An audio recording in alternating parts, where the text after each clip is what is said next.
berjalan dalam firman-Mu, hatiku siap.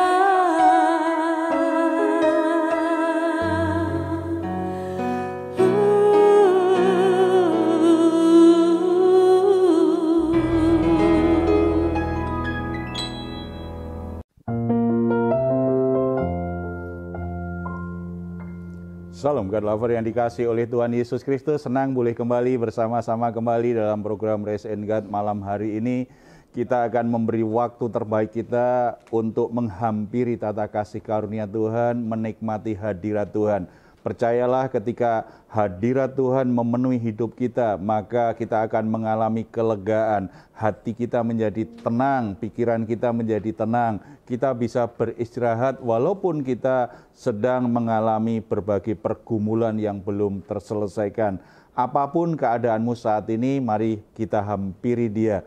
Bawa seluruh beban beratmu kepada Tuhan, karena Tuhan sendiri yang sudah mengundang kita semua, menawarkan kepada kita untuk membawa semuanya kepada Dia. Dia akan memberi kelegaan. Marilah kepadaku semua yang letih lesu dan berbeban berat, aku akan memberi kelegaan kepadamu. Puji Tuhan, mari kita datang dengan membawa seluruh pergumulan dan masalah kita dan membawa korban syukur kita di hadapannya.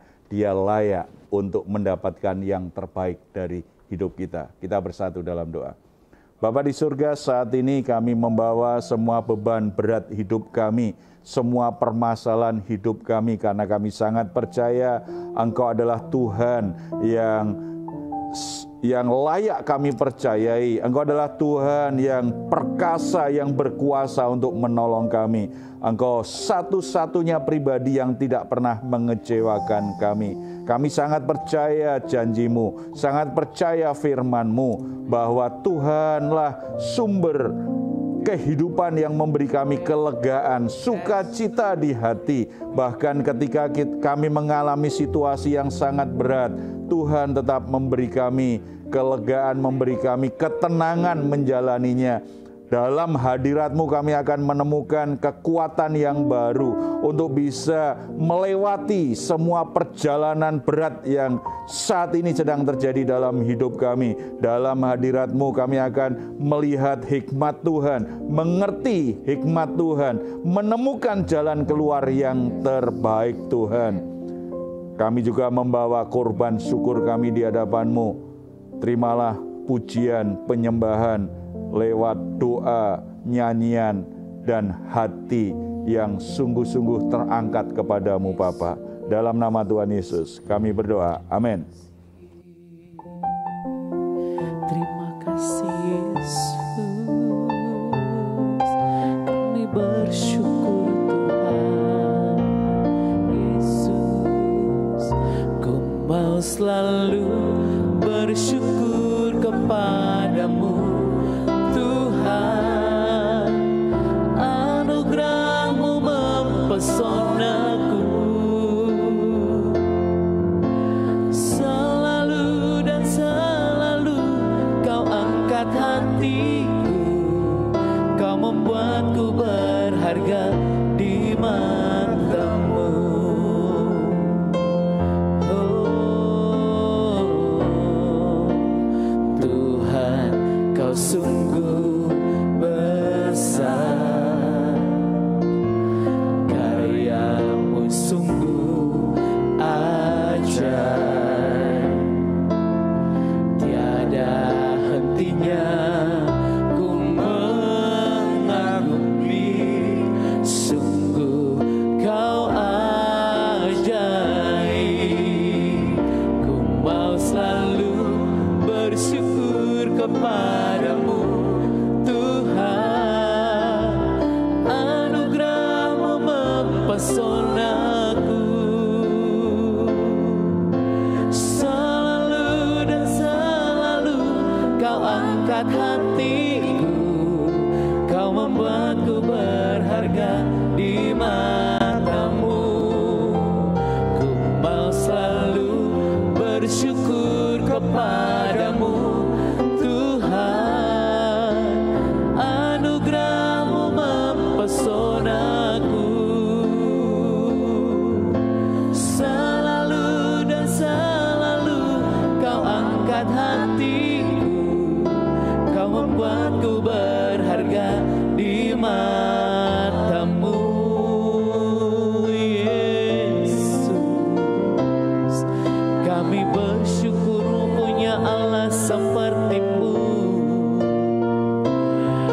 Anugerah-Mu yang membuat kami terpesona. Kau yang layak disembah, Kau yang layak diagungkan. Kami bersyukur, Yesus Kau segalanya. Inilah pujian kami, inilah sembah kami hanya padamu Tuhan. Haleluya. Sebab apapun yang terjadi Tuhan, kami tidak akan pernah berhenti percaya. Haleluya, Yesus. Ku tak akan pernah menyerah sampai ku lihat Kau bekerja. Ku percaya mujizat kan nyata. Ku takkan berhenti percaya. Ku tak akan pernah menyerah sampai ku lihat Kau bekerja. Ku percaya mujizat kan nyata. Ku takkan berhenti percaya. Puji Tuhan, saudara-saudara, kita akan sharing firman Tuhan. Ada satu pertanyaan yang akan saya bacakan sebelum kita sharingkan firman Tuhan ini. Mohon pencerahannya, ada hamba Tuhan berkhotbah bahwa penderitaan itu teguran Tuhan. Tetapi hamba Tuhan lainnya berkata bahwa penderitaan itu latihan untuk naik level. Yang mana yang benar? Dua-duanya benar. Ketika manusia menderita, bisa saja itu memang teguran Tuhan, tetapi bisa juga tidak. Karena ada sesuatu yang Tuhan ingin kerjakan dalam hidupnya. Jadi tergantung dari konteks mana, dari sudut pandang mana seseorang melihatnya. Nah, saat ini kita akan sharing firman Tuhan bahwa sebuah peristiwa, terutama masalah yang sedang terjadi, itu biasanya memang ada dua makna. Satu peristiwa bisa ada dua makna yang kita pahami. Bagian mana yang kita bisa percayai itu yang sesuai dengan konteks kita biasanya. Tetapi itu tidak boleh menjadi pandangan subjektif. Yang berbeda itu juga benar karena dia dalam sudut pandang yang berbeda. Mari kita membuka Alkitab kita dari Keluaran pasal yang ke-11.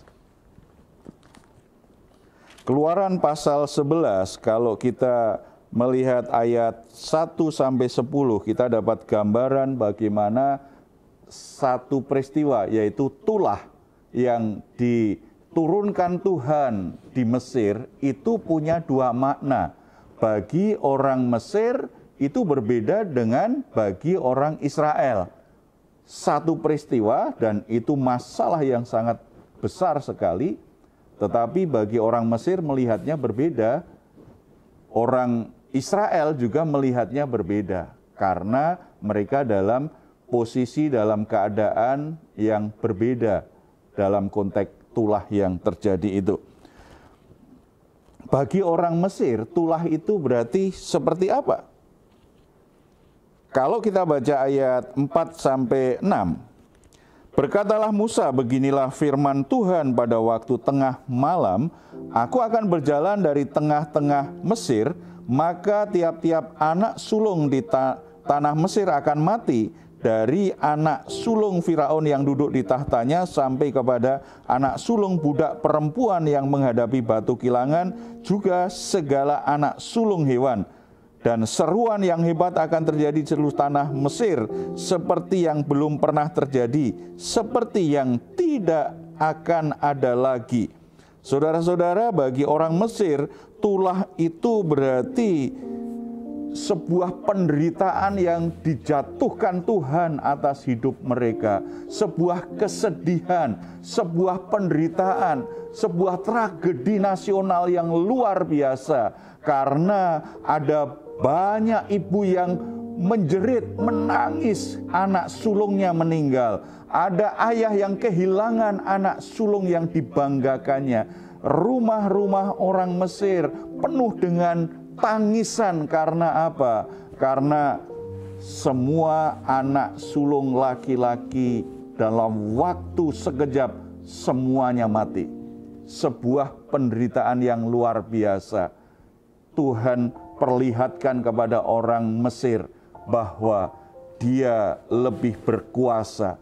Dialah yang pantas dipercaya. Dialah yang pantas dihormati. Lebih dari para dewa yang ada, yang dipercayai, yang diandalkan untuk melindungi umat Mesir saat itu. Dan mereka harus rela melepaskan orang-orang Israel, umat Israel, meninggalkan Mesir.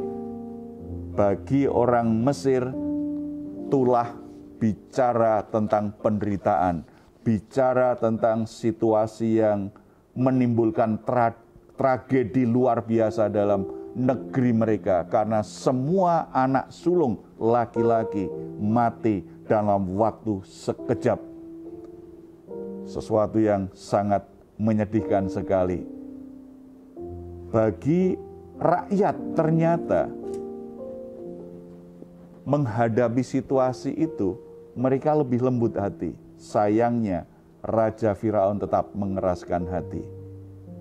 Tuhan melembutkan hati rakyat Mesir waktu itu, supaya mereka memberikan pemberian-pemberian yang dibutuhkan orang Israel dalam perjalanan. Mereka merelakan hartanya diberikan kepada orang Israel. Tetapi Firaun tetap bertahan, tetap mengeraskan hati. Sehingga Tuhan tetap jatuhkan tulah itu. Benar-benar terjadi. Nah, bagi orang dalam posisi seperti orang Mesir, ketika alami situasi yang buruk, situasi yang sulit, perlu mengkoreksi diri.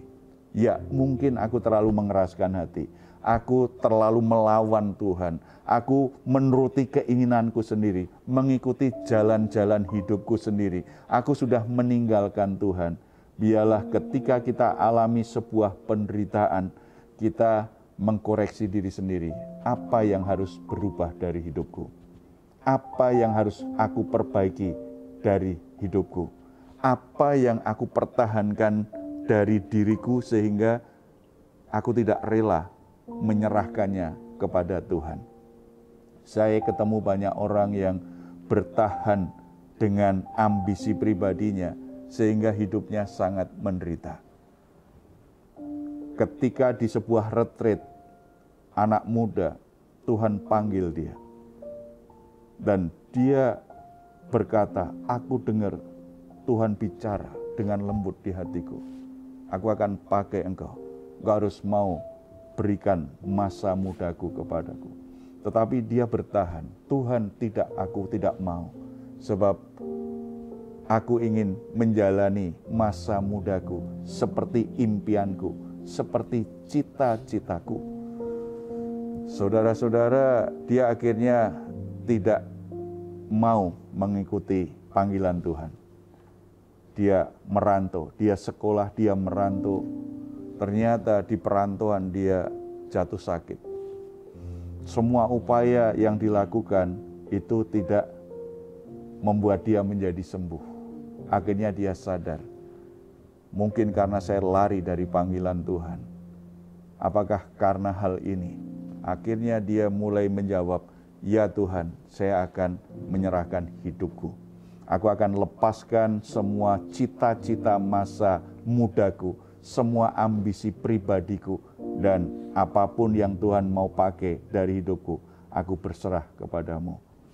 Tidak langsung sembuh memang, tetapi proses sembuh itu semakin jelas, sehingga dia sembuh total dari penyakit.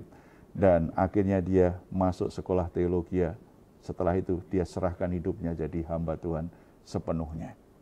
anak yang pintar, anak yang potensinya besar.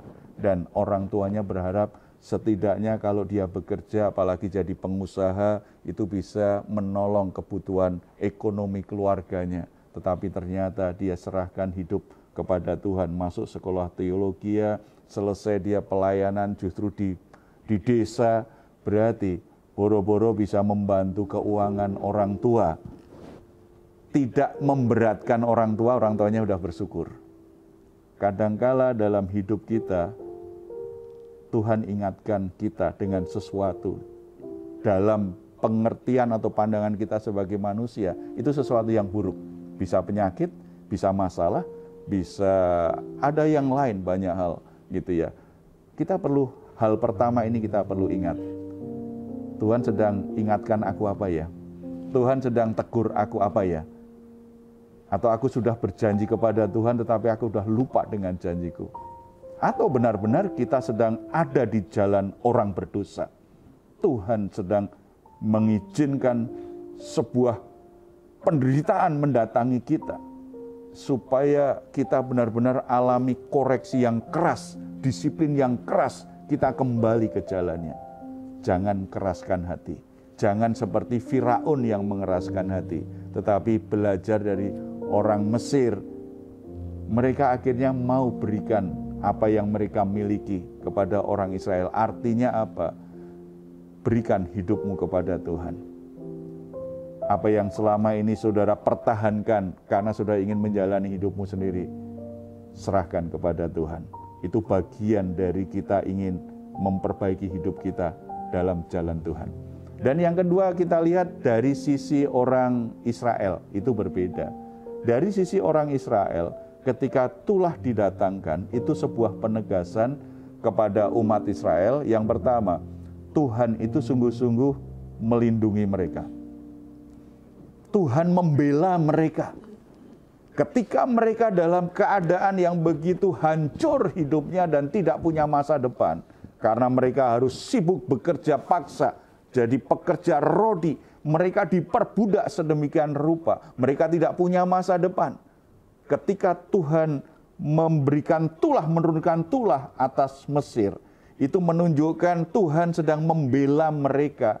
Tuhan itu sedang peduli bahwa mereka tidak dilupakan oleh Tuhan. Yang kedua, Tuhan ingin menunjukkan bahwa Dia lebih hebat, Dia lebih berkuasa dari semua dewa yang melindungi orang Mesir di masa itu.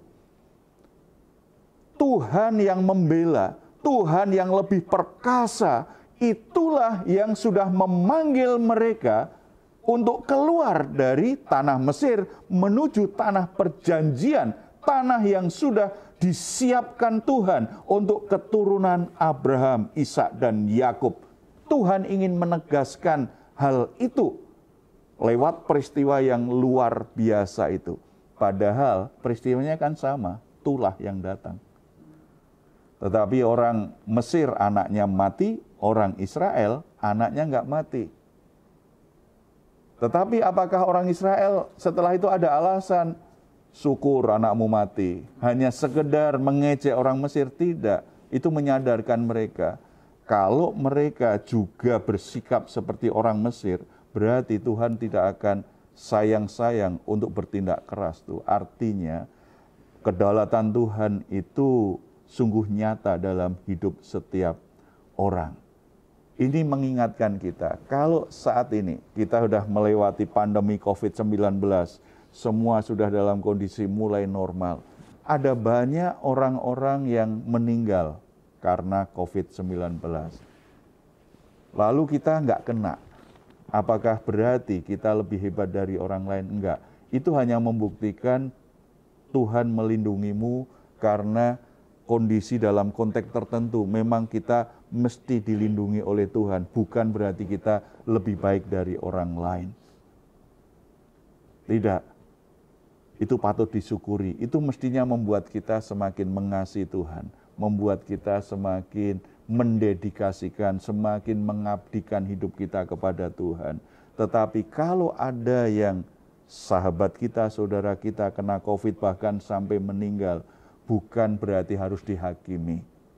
ada hal tertentu dari hidupnya Tuhan bekerja, biarlah orang itu yang juga mengkoreksi dirinya. Kalau ada yang sembuh juga mengkoreksi dirinya. Kenapa saya kena, kenapa yang lain tidak? Semuanya kalau kita melihat dari sisi kedaulatan Tuhan, Tuhan pasti bekerja dengan sebuah maksud. Kalau kita bisa menemukan makna secara utuh sebuah peristiwa, kita akan menjadi bijaksana. Karena begitu sama-sama menderita, kita akhirnya kok alami mudah mengatasinya, kita nggak sombong, kita nggak lupa diri. Akhirnya kita jadi lebih bersyukur, kita lebih mengasihi Tuhan, kita menjadi orang lebih bijaksana lagi. Kita peduli dengan orang lain yang menderita. Orang yang mengalami penderitaan jadi lebih cepat sadar, koreksi diri, apa yang salah dengan hidupku. Mulai menata hidupnya lagi supaya lebih baik lagi, lebih bijaksana lagi. Kalau itu terjadi, penderitaan itu akhirnya kita bisa simpulkan, sesuatu yang baik tetap ada. Di balik penderitaan, kebaikan Tuhan tidak pernah berkurang. Roma 8 ayat 28 dengan jelas mengatakan kepada kita, Tuhan turut bekerja dalam segala sesuatu untuk mendatangkan kebaikan bagi orang-orang yang mengasihi Dia, bagi orang yang hidup dalam rencananya. Saudara-saudara, pekerjaan Tuhan yang baik yang mendatangkan kebaikan itu tidak selalu ada di balik setiap peristiwa yang manis, yang indah, tetapi juga ada di balik setiap peristiwa yang buruk, peristiwa yang tidak mengenakkan, peristiwa yang menyakitkan. Di situ Tuhan tetap bekerja. Kalau Tuhan bekerja tidak menyakiti kita, kalau Tuhan bekerja tidak menghancurkan hidup kita, Tuhan bekerja mendatangkan kebaikan. Kalau sepertinya untuk sesaat hidup kita hancur, untuk sesaat hidup kita terasa menyakitkan, tetapi itu bukan kesimpulannya. Kesimpulannya nanti kita akan tahu bahwa kebaikan Tuhan itu ternyata dikerjakan juga lewat penderitaan-penderitaan yang kita alami saat ini. Ada seorang ibu dengan menangis luar biasa karena suaminya sakit parah dan mengeluarkan darah dari mulutnya karena ada pendarahan di paru-parunya. Dia bawa suaminya itu datang ke rumah sakit, berobat dengan tetesan air mata karena dia khawatir sekali kalau suaminya itu akhirnya meninggal. Akhirnya dia dapat sebuah ruangan, di situ ada penanganan yang baik. Sambil menunggu suaminya, dia duduk di luar. Gak berapa lama ada keluarga lain yang juga penuh tangisan karena ada ayah, ada suami yang juga kondisi kritis dibawa masuk ke rumah sakit.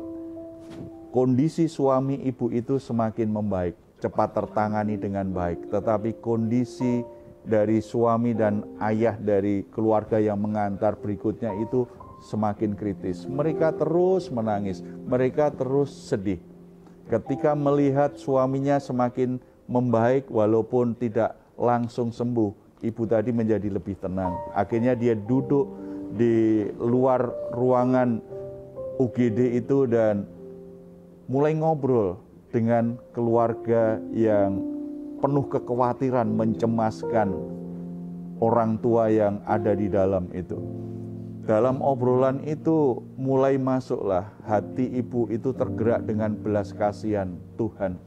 Akhirnya justru menguatkan, menghibur keluarga yang mencemaskan orang yang dikasih ini. Bahkan dia cerita, akhirnya saya doakan satu keluarga itu supaya Tuhan bekerja, supaya Tuhan memberi damai sejahtera. Saudara, apa yang terjadi? Satu keluarga itu akhirnya hidupnya diubahkan.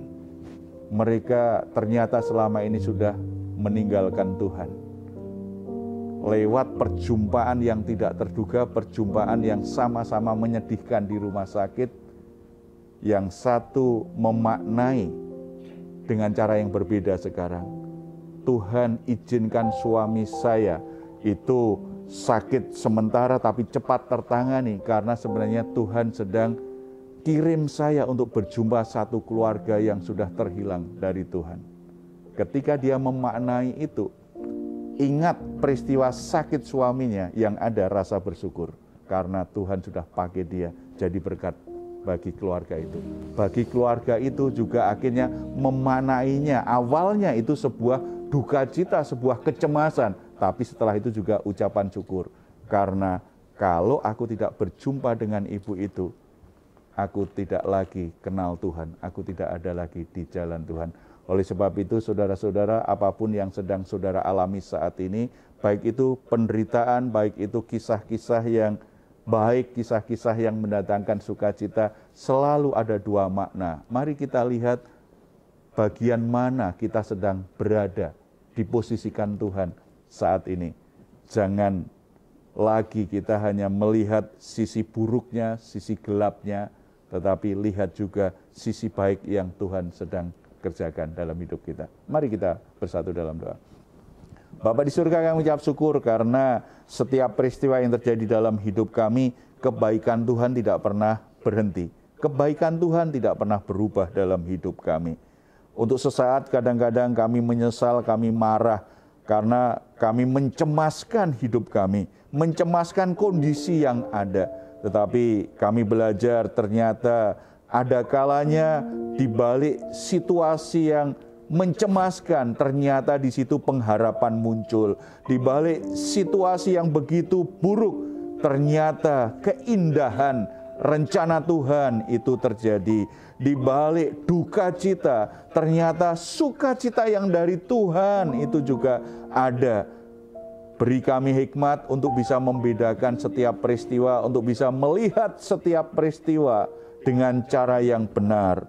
Kalau ternyata itu waktu di mana Tuhan sedang mengingatkan kami bahwa kami sedang ada di jalan yang salah, supaya kami tidak mengeraskan hati. Kami sungguh-sungguh merespon teguran Tuhan itu dengan hati lembut. Kami segera bertobat dan kembali di jalan Tuhan. Tetapi ketika kami merasakan perlindungan Tuhan yang ajaib, berkat Tuhan yang begitu besar, kami tidak lupa diri. Itu menunjukkan betapa kasih karunia Tuhan kepada kami itu luar biasa. Layaknya bagi kami untuk selalu memuji, bersyukur, dan memuliakan Engkau. Kami tidak lupa diri dengan semua kebaikan Tuhan. Itu selalu mengingatkan kami, menyadarkan kami, supaya kami selalu mengasihi,